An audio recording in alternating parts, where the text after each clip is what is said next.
अस्सलाम वालेकुम students, welcome back to my channel. तो आज हम अपने चैनल की फर्स्ट लेक्चर स्टार्ट करते हैं जो कि होगा टेंसेस के मुतालिक कि जी टेंसेस क्या होते हैं। टेंसेस हम कहते हैं जमाने को। अब टोटल हमारे पास टेंसेस किसको कहते हैं, टेंसेस की टाइप्स कितनी होती हैं। टेंसेस बेटे हम कहते हैं अब उस जमाने को अपने जमाने को कहते हैं। टाइप्स ऑफ टेंसेस कितनी है जी, टाइप ऑफ टेंसेस हमारे पास तीन है। कौन कौन सी है, वो प्रेजेंट है, पास्ट है और फ्यूचर है। प्रेजेंट किसको कहते हैं, प्रेजेंट कहते हैं जी मौजूदा जमाने को, जो जमाना मौजूद हो, जो जमाना चल रहा हो। और पास्ट किसको कहते हैं, पास्ट कहते हैं जी गुजरे हुए जमाने को, जो जमाना गुजर चुका हो। वो एक घंटा भी हो सकता है, वो एक दिन भी हो सकता है, एक महीना भी हो सकता है। और फ्यूचर कहते हैं आने वाले जमाने को, ये आने वाला एक घंटा हो सकता है, आने वाला दिन हो सकता है और आने वाला महीना हो सकता है। आगे आ जाते हैं kind of tenses. Kind of tenses कितनी होती है जी, ये चार काइंड होती हैं, जो चारों की चारों इन तीन जमानों के साथ, इन तीन टाइप्स के साथ लगनी होती है। यानी पहली है इंडेफिनिट, और ये इंडेफिनिट इन तीनों के साथ लगेगी। पास्ट इंडेफिनिट, प्रेजेंट इंडेफिनिट है, फ्यूचर इंडेफिनिट, ऐसे कंटिन्यूस भी इन तीनों के साथ लगेगी। परफेक्ट और परफेक्ट कंटिन्यूस भी। अब आ रहे हैं इंडेफिनिट किसको कहते हैं। इंडेफिनिट कहते हैं गैर वाज़ेह हालत, यानी वो फिक्रा जिसके अंदर सिर्फ किसी काम के बारे में बताया जाए, किसी काम के करने या होने के बारे में बताया जाए। कंटिन्यूस किसको कहते हैं, कंटिन्यूस में किसी काम के जारी होने के बारे में बताया जाता है कि ये काम एक जारी काम चल रहा है। परफेक्ट में बताते हैं कि जी काम एक मुकम्मल हो चुका है, किसी काम के मुकम्मल हो जाने के बारे में। और परफेक्ट कंटिन्यूस किसको कहेंगे, यानी कोई काम किसी हद तक मुकम्मल हो चुका है और अभी जारी भी है, यानी काम एक चल रहा है कई दिनों से, वो मुकम्मल भी हो गया और अभी चल भी रहा है। तो ये आ जाती है जी, इतना हमारे टेंसेस, उसकी टाइप्स और उसकी काइंड्स। तो आज हम अपनी पहली काइंड, पहले टेंस की पहली काइंड करने जा रहे हैं।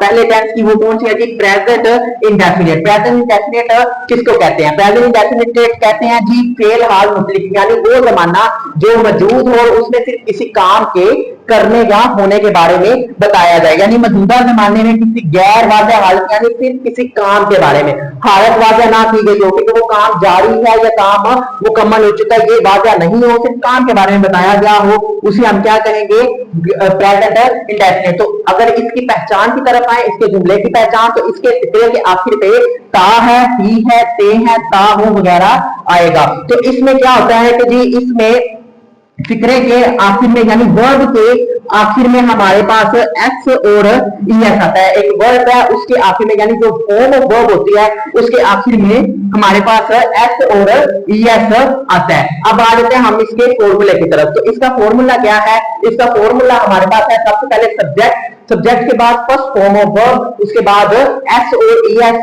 Plus object. अब आ जाते हैं हमारे पास इस फॉर्मूले के अंदर एस और ES use of helping verb. इनको हम एज अ हेल्पिंग वर्ब भी पढ़ सकते हैं, जो वर्ब के साथ हेल्प करेंगे। तो ये एस और ईएस, अब देखते हैं कि जी एस किसके साथ यूज होना है और ईएस किसके साथ यूज होना है। ईएस कुछ हमारे पास ऐसे सिलेक्टिव वर्ब होते हैं जिनके साथ यूज होता है, वो होते हैं जिनके लास्ट पे, जिन वर्ब के लास्ट पे ओ एच आ जाए, सी एच आ जाए, एस एच आ जाए, और ये जिनके लास्ट, जिस वर्ब के लास्ट पे ये तीन चीजें आ जाएंगी उसके साथ क्या आएगा हमारे पास एस। और बताया सब के साथ क्या लगेगा, एस एस लगेगा। और ये एस और एस लगेंगे किसके साथ, ये एस और एस किसी सिंगल पर्सन के वर्ब के साथ लगेंगे। यानी जब एक सिंगल पर्सन की हम बात करेंगे तो उसके साथ क्या लगेगा हमारे पास, एस और एस।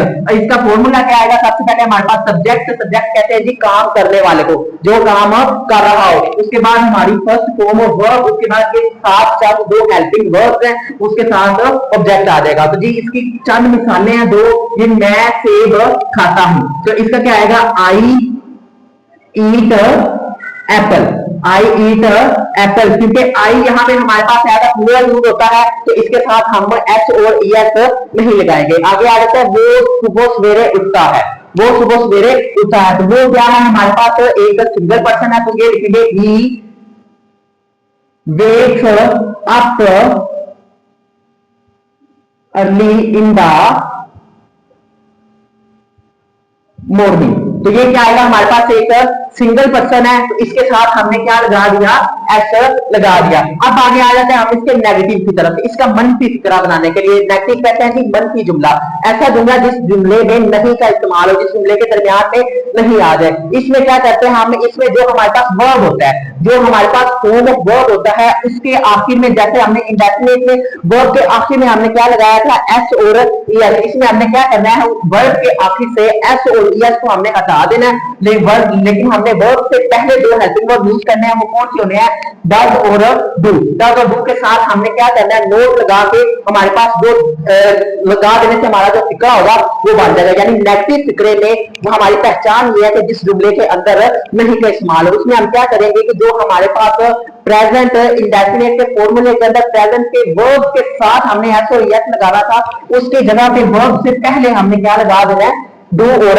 डज। अगर इसका हम फॉर्मूला देखें तो फॉर्मूले की तरफ क्या है, तो फॉर्मूला हमारे पास क्या है, सब्जेक्ट, सब्जेक्ट के बाद हेल्पिंग वर्ब, हेल्पिंग वर्ब के बाद नोट, उसके बाद first form of verb plus object. तो हमें पता है कि हेल्पिंग वर्ब इसके क्या है, हेल्पिंग वर्ब इसका है डू एंड डज। क्या है, helping verb do and does. अब अगर हम देखें तो हमारे पास डू किसके साथ यूज होता है और डज किसके साथ यूज होता है, तो हमारे पास डू यूज होता है प्लूरल चीजों के लिए, यानी आई, वी, दे और यू और ज्यादा लोगों के साथ हमारा क्या यूज होता है, डू। और देखें कि डज किसके साथ यूज होता है, तो डज हमारे पास होता है सिंगल लोगों के लिए, यानी he, she, it and singular person के साथ क्या यूज होता है, हमारा डज यूज होता है। अगर हम इसका एक एग्जाम्पल को देखें तो हमारे पास क्या आ जाता है, मैं झूठ नहीं बोलता, मैं झूठ नहीं बोलता। तो मैंने आपको पहले भी बताया था इसमें भी कि आई नोट्स है, यानी मैं वो हम एज अ प्लूरल इस्तेमाल करते हैं, तो इसके साथ क्या लगेगा हमारे पास डू। तो आई डू और बाद में क्या लगेगा, नोट, उसके बाद first form of verb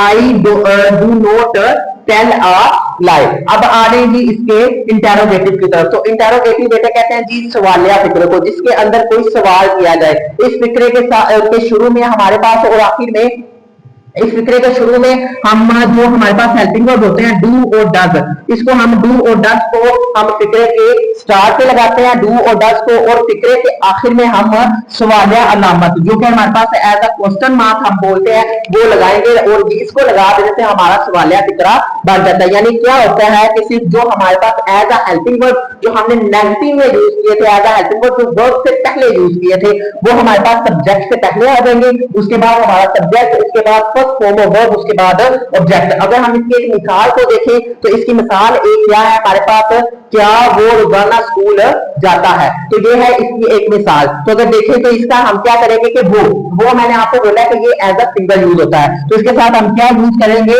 does. तो does he go to school daily. तो स्टूडेंट्स ये हमारे पास इसकी मिसाल है। तो आज के इस लेक्चर में हमने क्या सीखा जी, प्रेजेंट इंडेफिनिट। तो नेक्स्ट वीडियो में इंशाल्लाह हम मिलते हैं, तब तक के लिए अल्लाह हाफिज।